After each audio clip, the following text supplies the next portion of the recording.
My brother Ethan, the family's golden boy, fired me from our $500 million 0-cents tech empire the day he became CEO, sneering, "You're obsolete, Claire."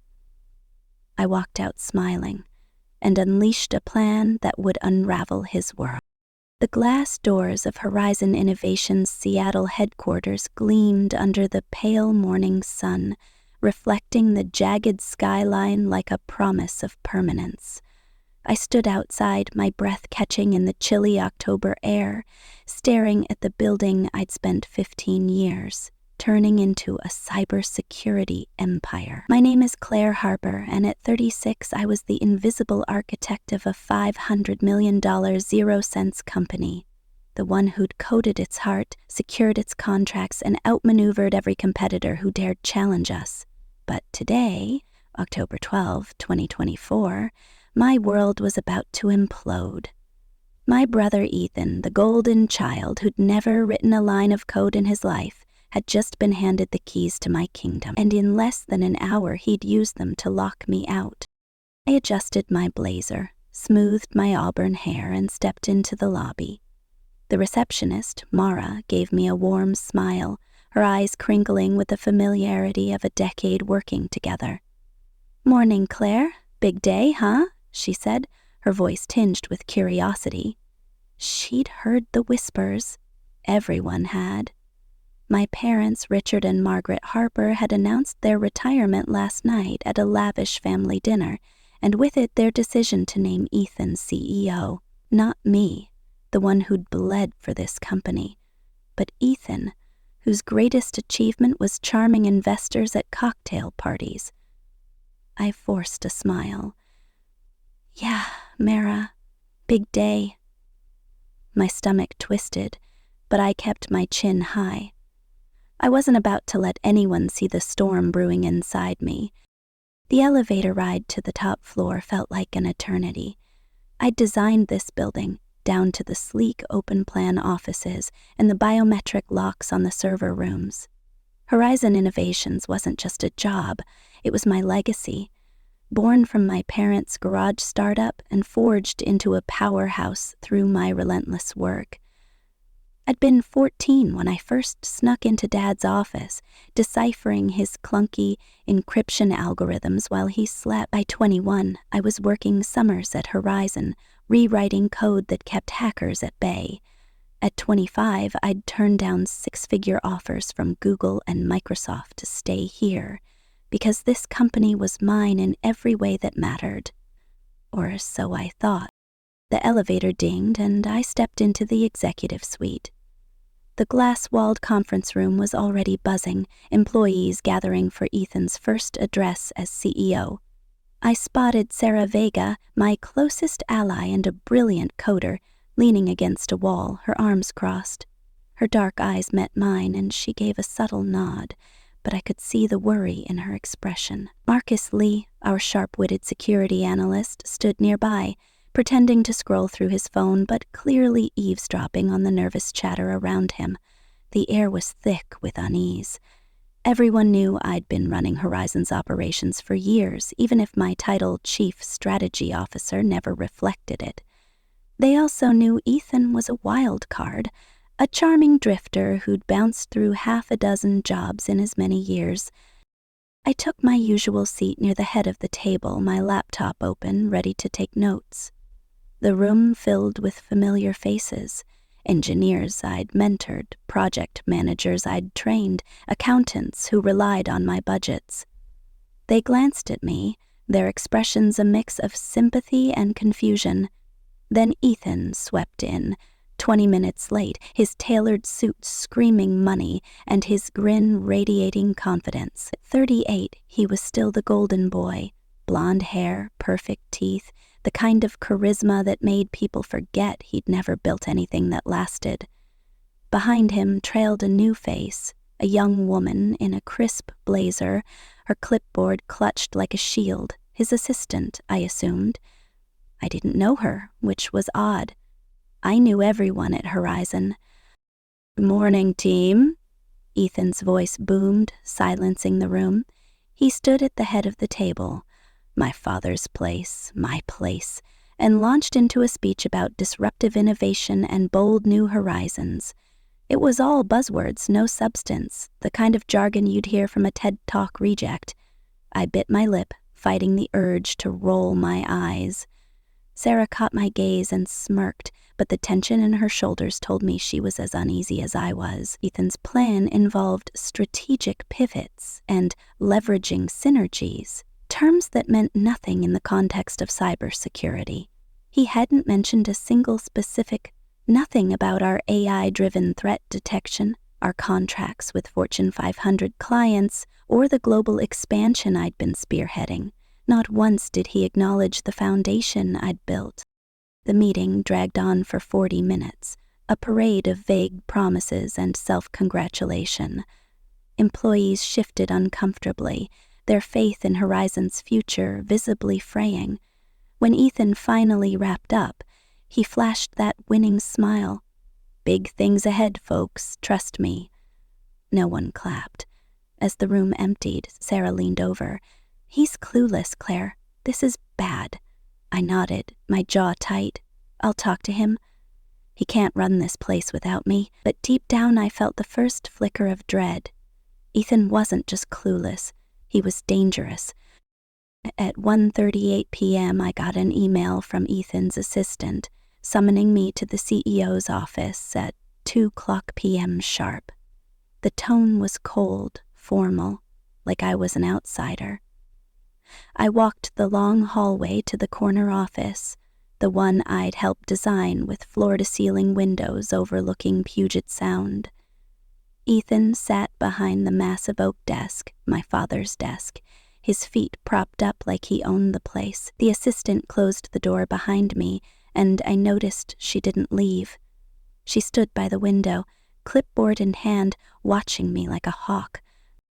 "Claire, sit," Ethan said, his voice smooth but edged with something sharp. I stayed standing. "What's this about, Ethan?" He leaned back, folding his hands behind his head, that infuriating smirk playing on his lips. "I've been reviewing our structure, and I've made a tough call. Your role as Chief Strategy Officer is redundant. Effective immediately, your services are no longer needed." The words hit like a punch to the chest. I blinked, my mind racing to process them. "Redundant?" I repeated, my voice steady despite the fire in my veins. "I built this company, Ethan.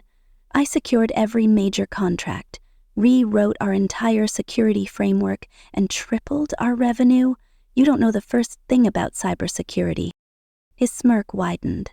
"You've done some good work, Claire, but I'm CEO now, and I need a team that aligns with my vision. You're too tied to the old ways, Dad's ways. We're going global, disruptive, cutting edge. You're not the right fit." He slid a folder across the desk. "Here's your severance. 2 months' salary, benefits included, generous, considering." "Considering what?" I snapped, my composure cracking. "That I've run this place for years while you were off failing at startups? That I know every client, every system, every line of code?" Ethan's eyes narrowed, and for a moment I saw something cold, almost predatory. "Considering you'd undermine me if you stayed." "I know you, Claire. You've always been jealous, always wanted to be the star. Well, this is my time. Security's waiting outside to escort you out. HR has your paperwork." I stepped back, the room spinning. "Do Mom and Dad know about this?" My voice was low, dangerous. His smirk faltered, but he recovered quickly. "They trust my leadership. This is my call." Before I could respond, the door opened and 2 security guards, guys I'd hired, stepped in. Jake, the taller one, avoided my gaze, his face flushed with shame. "Miss Harper, we need to go," he mumbled. The walk through the office was a nightmare. Heads turned, whispers spread, and I felt every pair of eyes on me as I carried a cardboard box with my few personal items. A photo from our first major client win, a coffee mug Sarah gave me, a spare USB drive. Sarah stood frozen by the copier, her hand over her mouth. Marcus stepped forward, his voice low. "Claire, what the hell's happening?" I shook my head, forcing a calm I didn't feel. "Not now, Marcus." The elevator ride down was silent, Jake muttering, "This ain't right, Miss Harper. Everyone knows you're the heart of this place." In my car, I sat motionless, the box in the passenger seat like a tombstone for my career. My phone buzzed with texts from Sarah, Marcus, and others. Shock, anger, questions.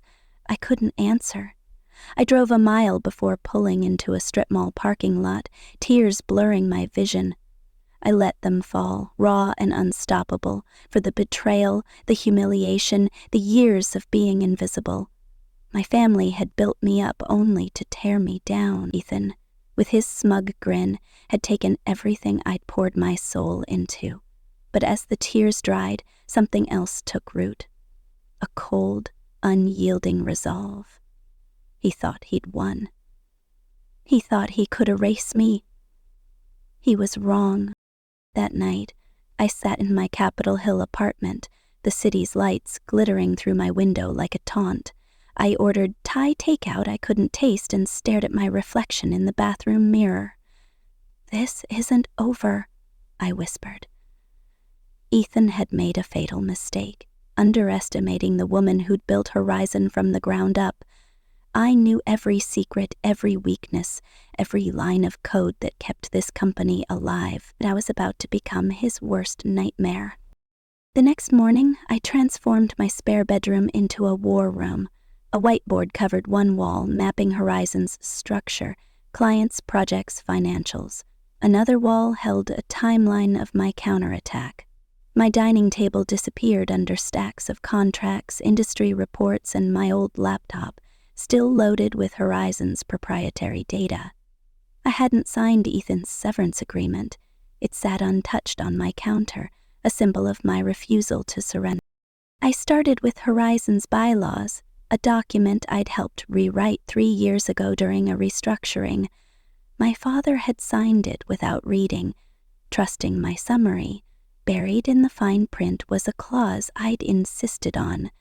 No sale of company assets or shares to non-family members without unanimous board approval for 2 years after a leadership change. Ethan didn't know I was still a board member. My firing didn't remove that status, and a 15% shareholder thanks to a tax maneuver my parents had made years ago.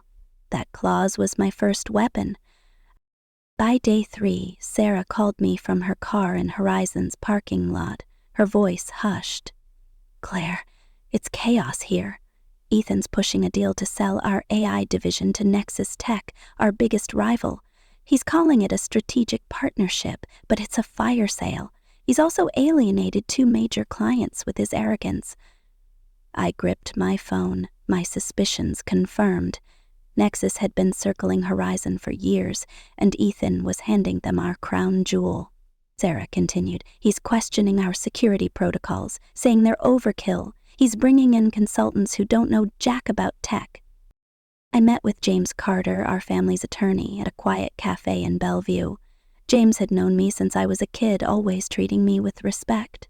"Ethan's move to fire you without board approval is shaky at best," he said, sipping his espresso. "And selling assets without a vote? That's a clear violation. You've got leverage, Claire." He also confirmed my shareholder status gave me legal rights Ethan could. Then came the bombshell. Ethan was drowning in debt. Credit cards, personal loans, a failed crypto venture. Horizon wasn't his legacy. It was his lifeline. That evening, I faced my first real danger. I was leaving my apartment when a man in a black hoodie stepped out of the shadows, his voice low and menacing. "Stay out of Horizon's business, Harper. You don't want trouble." My heart pounded, but I held his gaze. "Tell Ethan he's the one who should be worried." The man melted back into the darkness, but the encounter left me shaken. Ethan was playing dirty, and I needed to be ready for anything. The next day, I logged into my consulting LLC's website, set up as a fallback plan, and found it defaced, my bio replaced with lies accusing me of corporate espionage. A hacker, likely hired by Ethan, had struck. I spent hours with my hosting provider restoring the site and tightening its security. The attack wasn't just professional, it was personal, a reminder that Ethan saw me as a threat worth crushing. I reached out to key clients, carefully phrasing my emails to avoid ethics violations. "Thank you for our past collaboration," I wrote. "I'm available for consultation if you have concerns about ongoing projects."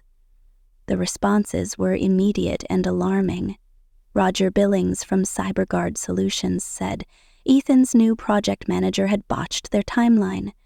Teresa Nian from Pacific Trust mentioned errors in compliance reports that could void their contract. Mayor Jim Thompson, whose city used our software, was furious about missed deadlines. Without prompting, all three invoked their contractual right to pause projects pending a leadership review. By day 5, Horizon was reeling. The paused projects worth $15 million 0 cents froze payments, creating a cash flow crisis. Suppliers, loyal to me after years of fair dealings, demanded upfront payments from Ethan, who couldn't deliver. First Regional Bank, our main lender, called me for a discreet meeting. Franklin Pearson, their loan officer, was blunt. "We're seeing irregularities in Horizon's financials, Claire. Your departure raised red flags. What's going on?" I stayed professional, saying only that I had concerns about Ethan's direction. 2 days later, the bank froze Horizon's $10 million 0 cents credit line, citing management instability. Then came the second danger. Driving home from the bank, I noticed my brakes felt sluggish. At a red light, I tested them, and the pedal sank to the floor. Panic surged as I swerved into a gas station, narrowly avoiding a collision. A mechanic later confirmed my brake lines had been tampered with. Someone, likely Ethan's doing, wanted me out of the picture permanently. I upgraded my car's security and started checking my surroundings obsessively. Pressure mounted when Ethan launched a smear campaign. Anonymous posts on tech forums accused me of stealing Horizon's IP to start my LLC. Clients called, confused. One threatened to pull their contract unless I clarified the rumors. I spent a sleepless night drafting statements, proving my innocence with time statements and contracts. The stress was relentless, but I refused to break. The third danger struck when my bank account was frozen, flagged for suspected fraud. Hours on the phone revealed forged documents linking me to offshore accounts, another of Ethan's moves to discredit me. I hired a forensic accountant to clear my name, draining my savings but preserving my credibility. The betrayal cut deeper than ever. My own brother wasn't just firing me, he was trying to destroy me. I pushed forward, meeting Sarah, Marcus, and another ally, Lena Patel, at a diner far from Horizon's offices. They slid a USB drive across the table containing emails between Ethan and Nexus executives. The deal to sell the AI division was worse than I'd feared, a 40% below market valuation with kickbacks to Ethan personally. "He's gutting the company," Marcus said. "If this goes through, Horizon's done." I thanked them, knowing they risked their jobs to help me. That night, I reviewed the files, my anger hardening into strategy. Ethan wasn't just incompetent, he was corrupt. The fourth danger came late one night. I was working in my war room when my apartment's power cut out. Footsteps echoed in the hallway, and my door's lock clicked, as if someone was picking it. I grabbed a kitchen knife and dialed 911, my heart racing. The intruder fled when my neighbor's dog barked, but the message was clear. Ethan's allies were escalating. I installed a security system the next day, sleeping with a bat by my bed. The final pressure point hit when CyberGuard Solutions threatened a $5 million 0 cents lawsuit over project delays, blaming Horizon's leadership transition. I spent hours on calls, reassuring them and promising solutions, but the legal threat loomed. My parents called that night, their voices tense. "Claire, Ethan says you're sabotaging the company. What's happening?" I sent them the USB drive's contents. Emails, financials, proof of Ethan's betrayal. "Read this," I said. "Then tell me who's destroying Horizon."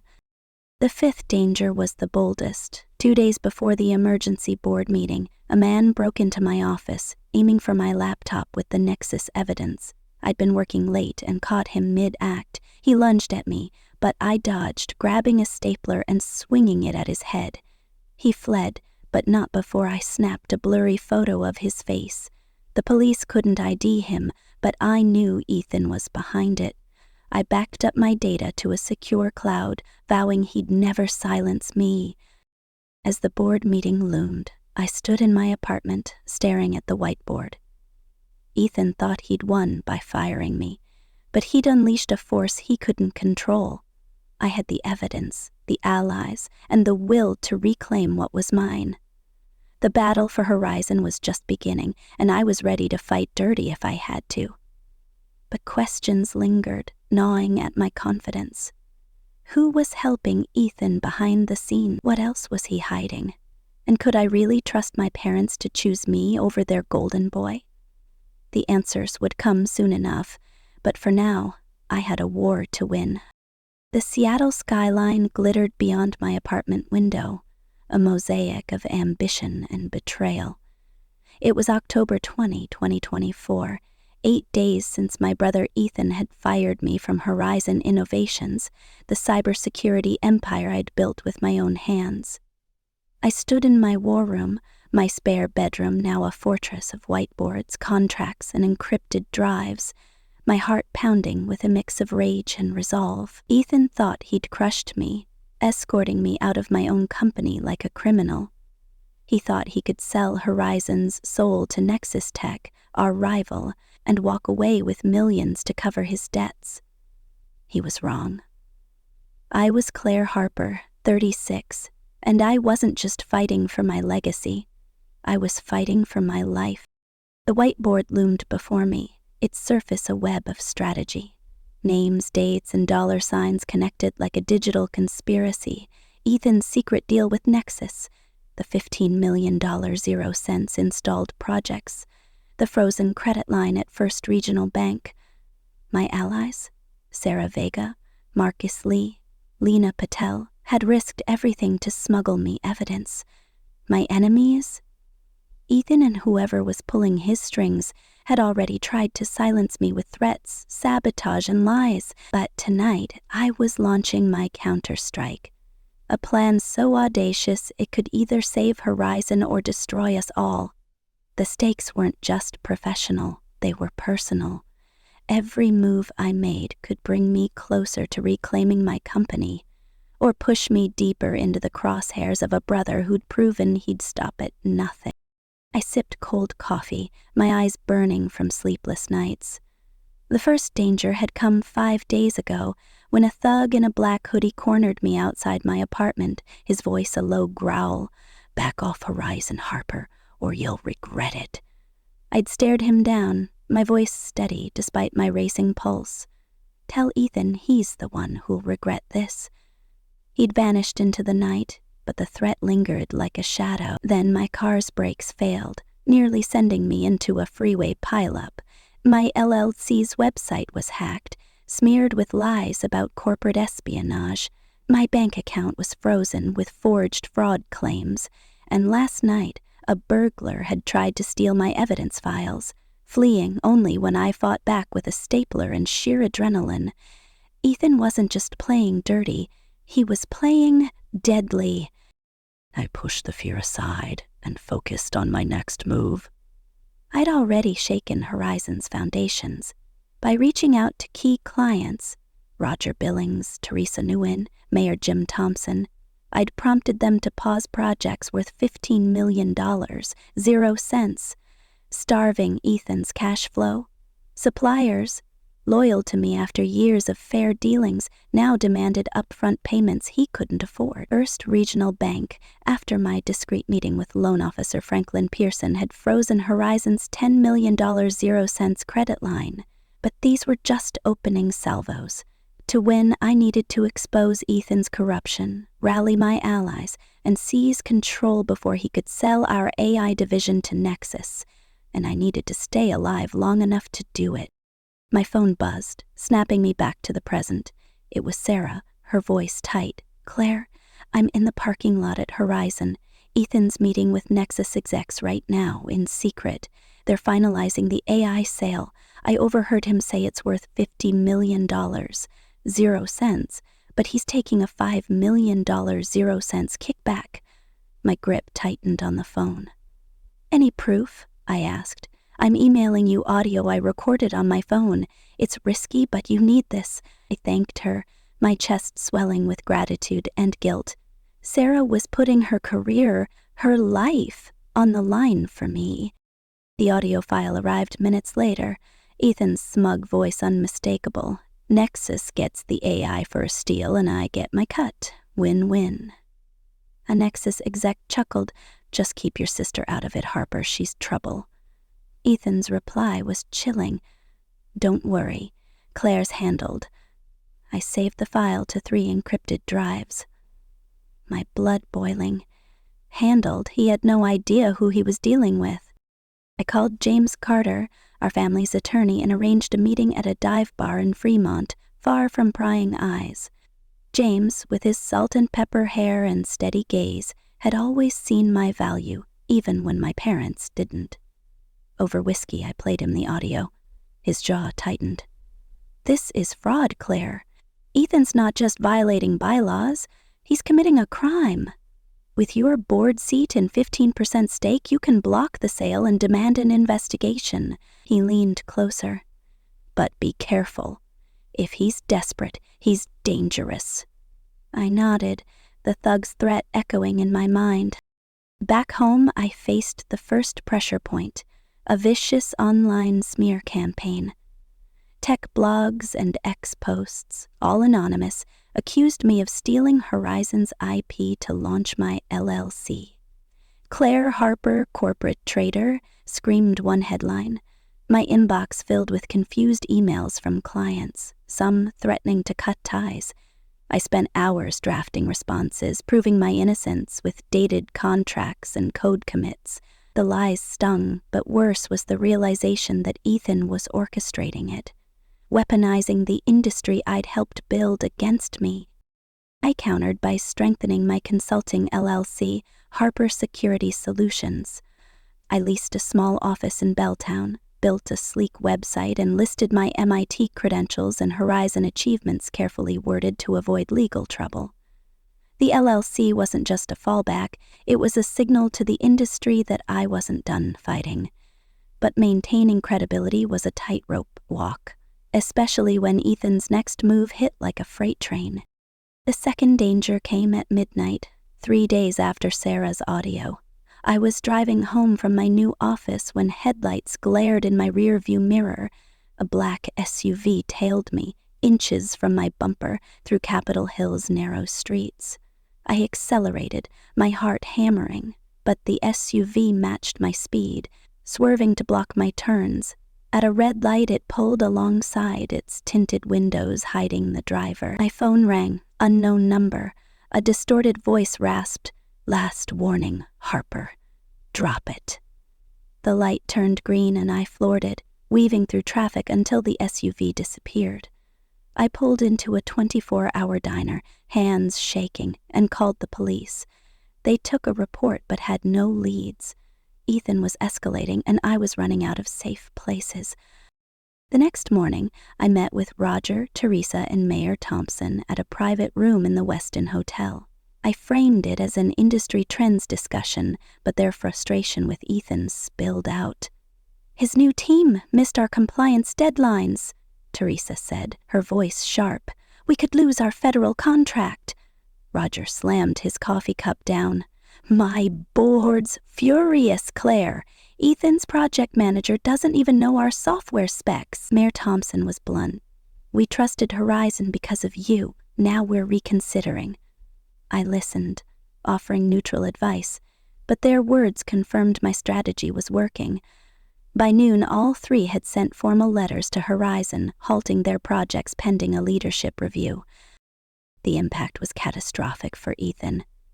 The $15 million 0-cents freeze crippled Horizon's cash flow, forcing layoffs and delaying payroll. Suppliers, fed up with Ethan's arrogance, tightened their terms further. My phone buzzed with texts from Horizon employees. Panic, anger, pleas for answers. I wanted to rally them, but I had to stay strategic, invisible, until the right moment. Then came the third pressure point. Ethan spread lies to Horizon's investors, claiming I'd left voluntarily to start a rival firm and was now sabotaging the company. At a virtual investor call, which Lena secretly recorded, he painted me as a disgruntled traitor. Claire couldn't handle my vision, he said smoothly. She's lashing out, but we're moving forward. Investors, spooked by the stalled projects and credit freeze, demanded audits. I countered by emailing key investors anonymized proof of Ethan's Nexus deal, hinting at fraud without revealing my hand. The audits deepened Horizon's chaos, but the lies about me burned. I wasn't just fighting for Horizon, I was fighting for my name. The fourth danger struck at my LLC's office. I arrived one morning to find my server fried, the room reeking of burnt plastic. A hacker had breached my system, wiping client data and planting malware accusing me of embezzlement. I called in a cybersecurity expert who traced the attack to an IP linked to Nexus. Ethan wasn't just targeting me. He was using our rivals' resources. Restoring the server cost me $10,000, 0 cents, and 2 sleepless days, but I salvaged my backups. The attack wasn't just financial. It was a warning that Nexus was in deeper than I'd thought. I pushed forward, meeting Franklin Pearson at First Regional Bank. Over lunch at a waterfront bistro, I shared my concerns about Ethan's leadership without crossing ethical lines. Horizon's financials don't add up, I said carefully. The AI sale rumors worry me. Franklin's eyes narrowed. We've noticed discrepancies, Claire. Your father always said you were the brains behind the operation. By the next day, the bank announced a full review of Horizon's loans, locking Ethan out of $10 million, 0 cents in credit. His empire was crumbling, but he wasn't done fighting. The fifth pressure point hit when my bank account was unfrozen, only to reveal a $50,000 0 cents withdrawal I hadn't authorized. Forged documents linked to Ethan's assistant showed transfers to a shell company. I hired a lawyer to file fraud charges, but the legal battle drained my energy and resources. Ethan was hitting me where it hurt, trying to bankrupt me before I could strike back. I sold my vintage motorcycle to cover costs. A painful sacrifice, but a reminder of what I was fighting for. By day 10, Sarah, Marcus, and Lena met me at a Tacoma coffee shop, their faces grim. Ethan signed a letter of intent with Nexus, Sarah whispered, sliding me a USB drive. It's worse than we thought. He's selling the AI division and our patents for $50 million, 0 cents, half their value. He's also firing senior engineers to cut costs, Marcus added. He's pitching clients new contracts that gut our security standards. It's a disaster, Lena's voice trembled. I could lose my job for this, Claire, but here's every email, every financial projection he's hiding from the board. I hugged them, promising, this ends soon, stay strong. That night I reviewed the USB drive. Emails between Ethan and Nexus's CEO, Victor Kane, revealed a conspiracy stretching back months before my parents' retirement. Kane wrote, "Get rid of Claire and we'll handle the rest." Ethan replied, "She's out, just wire my cut." The audacity of it, the betrayal, lit a fire in me. I wasn't just saving Horizon, I was exposing a criminal plot. The sixth danger came at dawn. I was jogging along Alki Beach when a van screeched to a stop beside me. 2 men jumped out, one grabbing my arm. "You're coming with us, Harper," he snarled. I twisted free, my self-defense training kicking in, and slammed my elbow into his face. The second man lunged, but a jogger's shout sent them scrambling back to the van. I sprinted home, adrenaline surging, and filed another police report. Ethan's desperation was turning lethal. I sent my parents the Nexus emails, the audio and financials, with a single line: "Ethan's destroying your legacy. Act now." Their silence was deafening, but I knew they were reading, grappling with the truth about their golden boy. The seventh pressure point came when CyberGuard Solutions filed a $5 million 0-cents lawsuit against Horizon, citing delays and breaches under Ethan's watch. I spent days negotiating with Roger, promising to resolve the crisis if given the chance. He agreed to pause the suit, but the clock was ticking. The emergency board meeting was set for October 25th at Horizon's headquarters. As a board member, I couldn't be excluded, despite Ethan's attempts. I arrived early, dressed in a charcoal suit that screamed authority, my evidence in a locked briefcase. Mara, the receptionist, hugged me. "The whole office is rooting for you, Claire," she whispered. The conference room filled with tense faces, my parents looking haggard, James Carter calm but alert, Sarah clutching financial reports, 2 bank reps, their expressions grim. Ethan swept in last, 10 minutes late, with his assistant and a slick lawyer I didn't recognize. His smile was forced, his eyes darting to me with barely concealed panic. My father opened the meeting, his voice heavy. "We're here to address Horizon's crisis-stalled projects, frozen credit, and leadership concerns." Ethan jumped in, his tone falsely confident. "These are growing pains. I'm modernizing an outdated model. Claire's sabotage is the real issue." He glared at me, daring me to respond. I stayed silent, letting him dig his grave. Sarah presented the financials. Horizon had lost 35% of its projected revenue in 2 weeks. Cash reserves were gone. Payroll was at risk. The bank reps confirmed their credit freeze, citing gross mismanagement. Ethan's excuses, market shifts, supplier conspiracies, sounded desperate, unconvincing. When my turn came, I stood, my voice steady but razor-sharp. "This isn't about markets or growing pains. It's about fraud." I distributed copies of the Nexus emails, the audio transcript, and financials showing Ethan's kickback. Ethan's selling our AI division for half its value, pocketing $5 million 0 cents, and violating our bylaws. The room froze. My father's face darkened as he read. My mother gasped, her hand trembling. Ethan's lawyer whispered frantically, but Ethan exploded. "This is a setup. Those emails are fake. Claire's bitter because she lost her job." I met his gaze, unflinching. "Then explain the audio, Ethan. Your voice promising Nexus a steal while you get rich?" The bank rep interrupted. "We cannot support Horizon under current leadership. We need immediate changes." My father called for a vote of confidence in Ethan. The result was brutal. 3 no-confidence votes. Me, Mom, Dad, against Ethan's lone yes. He stood, knocking over his chair. "You're choosing her over me? After everything I've done?" His voice cracked, revealing the spoiled boy beneath the CEO facade. "I had offers from real companies, not this family sideshow." My mother flinched, tears in her eyes. "Ethan, please!" He cut her off, storming out, his lawyer trailing. "You'll hear from my attorneys." The room fell silent, the weight of his exit suffocating. Then Lena burst in, her face pale. "We've got a crisis on the CyberGuard AI project. A flaw in the new code. Ethan's consultants pushed it. Could expose client data. If we don't fix it in 24 hours, we lose the contract and face a breach lawsuit." All eyes turned to me. My father spoke, his voice raw. "Claire, no one knows that system like you. We need you." For a moment, I considered walking away. They'd chosen Ethan over me, ignored my warnings, let him humiliate me. Why save them now? But I thought of Sarah risking her job, Marcus, loyal through chaos, Lena trusting me to lead.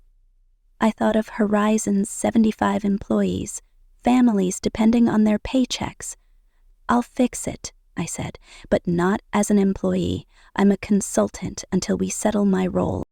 Within hours, I was in Horizon's server room with Sarah and Marcus, diving into the corrupted code.